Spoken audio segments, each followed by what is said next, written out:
මේ වෙඩින් එකට තව දවස් කීයද ජුවලරි ගන්න නැද්ද? ඔයාලා නම් කිසිම ගාණක් නැහැ.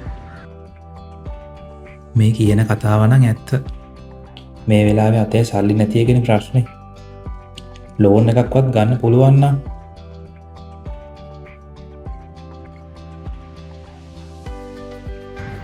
අපි එන යමුකෝ අදම.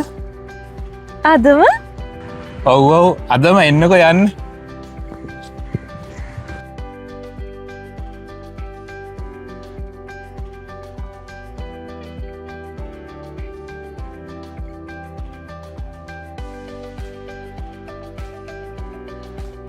LBCන් පර්සනල් ලෝන් තියෙනකම් බය වෙන්න දෙයක් නැහැ. ඕන වෙලාවක පහසුවෙන්ම ලක්ෂ 3ක් වෙනකම් ගන්නත් පුළුවන් නේ. අපකරුවන් ඕනෙම නැහැ. ලේසි පහසුයි.